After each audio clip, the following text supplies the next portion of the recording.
اذان بھی ایک عبادت ہے، اس کا ادب بھی ضروری ہے۔ اس حوالے سے جیسے جیسے دن گزر رہے ہیں لوگوں میں بڑی بے احتیاطی بڑھ رہی ہے۔ پہلے وہ باتیں نہیں تھی جو اب ہے۔ اذان کا ادب بھی ضروری ہے، اذان کا ادب بھی ضروری ہے۔ پہلے گھروں میں اس کا خاص اہتمام ہوتا تھا، لوگ اذان ہوتے ہی لوگ خاموش ہو جاتے تھے، عورتیں دوپٹہ سر پہ رکھ لیتی تھی۔ لیکن اب رفتہ رفتہ ان چیزوں کا بھی رواج کم ہو رہا ہے۔ یاد رکھ لیجئے اس کا ادب ضروری ہے، اس کی بے حرمتی ناقابل قبول ہے۔ اسی لیے سکھایا یہ گیا کہ جب اذان دے رہے ہو مؤذن تو نبی صلی اللہ علیہ وسلم نے فرمایا اذا سمعتم المؤذن فقولوا مثل ما يقول، کہ جب مؤذن اذان دے رہے ہوں تو تم ویسا ہی کہو جیسا کہ وہ کہہ رہا ہے۔ اللہ اکبر اللہ اکبر، اس نے کبریائی کا اقرار کیا تو آپ بھی اللہ کی کبریائی کا اقرار کیجیے۔ اشہد ان لا الہ الا اللہ اس نے کہا تو آپ بھی اللہ کی وحدانیت کی گواہی دینے کے لیے اشہد ان لا الہ الا اللہ کہیے۔ مؤذن نے کہا اشہد ان محمد رسول اللہ، اس نے محمد صلی اللہ علیہ وسلم کی رسالت کی گواہی دی علی الاعلان، آپ بھی گواہی دے لیجیے، آپ بھی اشہد ان محمد رسول اللہ کہہ لیجیے۔ اب اس نے کہا کہ حی علی الصلاۃ، آؤ نماز کی طرف، حی علی الفلاح، آؤ کامیابی کی طرف۔ تو اب یہاں تو آپ کو بلایا جا رہا ہے نا، تو آپ کو حاضری لگانا ہے۔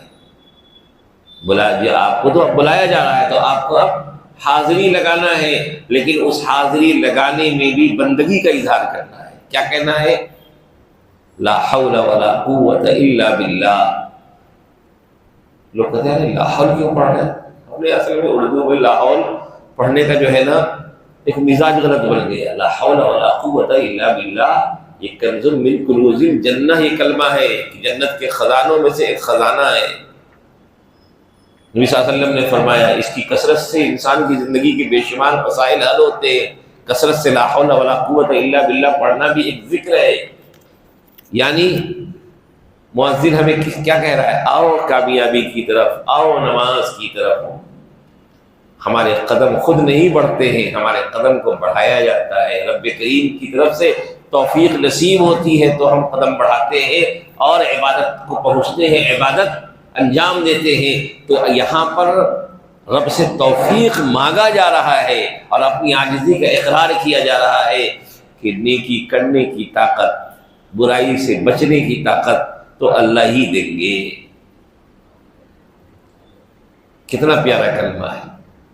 گویا کہ آپ اذان کی آواز کو سنتے ہی کہ اپنے عاجزی کا اقرار کر رہے ہیں کہ میرے رب کریم کا احسان ہوگا، آپ ہمیں بلایا جا رہا ہے، بہت خیر کا کام ہے، جس میں میں لگا ہوا ہوں وہ خیر نہیں ہے، وہ تو دنیاوی اعمال ہے۔ ان دنیاوی جھنجھٹوں سے الجھنوں سے نکل کر اس خیر کی طرف بڑھنے کی طاقت و قوت اور توفیق میرا اللہ ہی دے گا۔ میں چلا جاؤں گا تو یہ میرے رب کا کرم ہوگا۔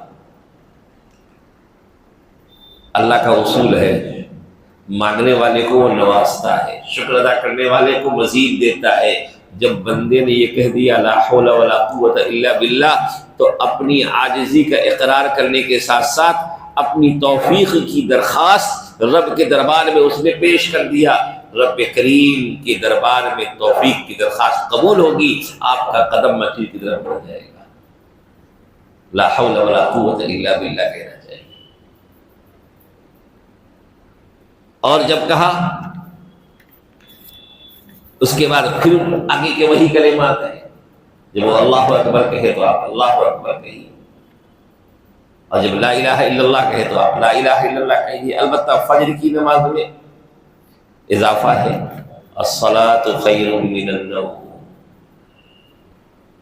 الصلاۃ خیر من النوم، نماز نیند سے بہتر ہے۔ اب کیا کریں گے وہاں پہ؟ یہ بھی کتنا پیارا جملہ ہے۔ حضرت بلال رضی اللہ تعالیٰ عنہ کا یہ جملہ جو پسند آ گیا، اصل میں وہ ایک مرتبہ رسول اللہ صلی اللہ علیہ وسلم کو بیدار کرنے کے لیے گئے۔ حضرت بلال کا معمول تھا کہ کہ اذان دینے کے بعد آپ کو بیدار کرنے کے لیے جاتے تھے تو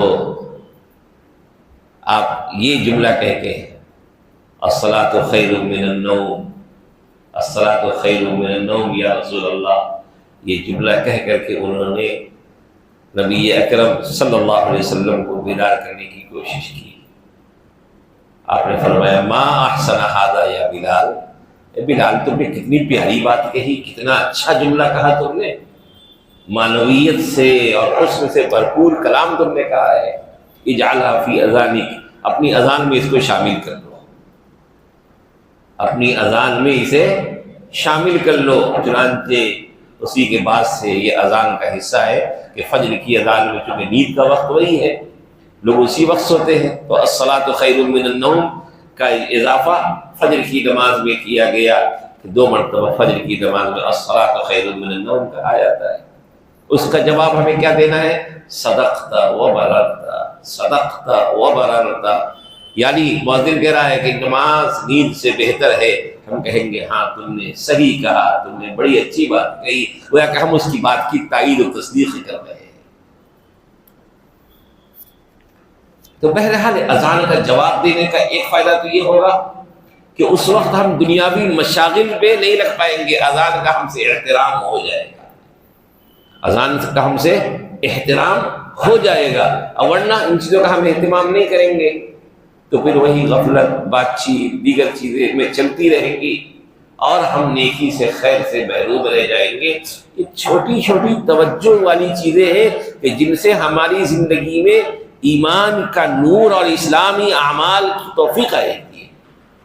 آج ہمارے معاشرے میں یہ سب چیزیں نکل رہی تو دین ایک ساتھ نہیں نکلتا ہے، ایک ایک کر کے چیزیں نکلتی جاتی ہیں، بالآخر ہم خالی ہو جائیں گے. اس لیے ان چیزوں کا بھی اہتمام کیا جائے اور ان چیزوں پر بھی مکمل اپنے آپ کو پابند بنایا جائے. اپنے گھروں میں بچوں کو یہ سب چیزیں سکھائی جائیں. یہ آداب ہیں، اسلامی آداب ہیں، تو اس کی برکتیں ہمیں حاصل ہوں گی. بہرحال اللہ سے دعا ہے کہ اللہ تعالی ہم تمام لوگوں کو صحیح فکر و عمل کی توفیق نصیب فرمائے. وآخر دعوانا الحمدللہ رب العالمین.